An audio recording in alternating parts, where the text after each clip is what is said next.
Humihigop po ba kayo ng sabaw ng snail? Kumbaga mga suso. Ayan guys. Dry snail. So ayan guys, magluluto tayo ng soup. Ito meron tayo ditong mga ingredients. Ayan, Chinese ingredients to guys. Meron tayo ditong long yam. Ayan, yung balat ng tangerine peel. Hinugasan lang natin. Ito yung snail guys. Ito mga snail ay dry snail to. Ayan, binabad lang para mahugasan mabuti at umalsa. So actually, hindi ko alam kung anong klaseng snail to.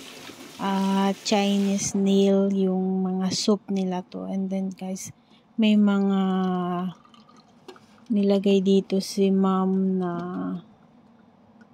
puset. Ayan guys. Ayan o. Tapos may mga iba pang hindi ko alam. At ito naman po yung abalone na dry. So ito guys. Ayan. Tapos bumili ako dito ng karne. Ayan. Halagang $30. Hiniwa ko lang po sa 3. So yun guys. Lahat ng ingredients ay nahugasan natin. Ito yung tangerine peel. Kinaskas natin yan guys. Ito long yam. At yung mga yan, hindi ko na alam yung iba.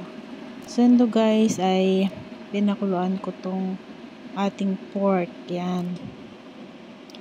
Para maalis-alis lang yung bula. So, guys, to pwede na tong hanguin at hugasan. And then, ilagay na natin, isama natin sa mga ingredients na to.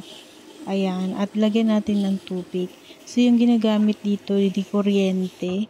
Isa-set lang ng 3 hours. And then, okay na. So, ito guys, yan. Sineset ko ng 3 hours yan. 90 minutes. Ayan. Mahigit 1 hour lang pala yung 90 minutes. Diba yung 60 minutes ay 1 oras? So, yun.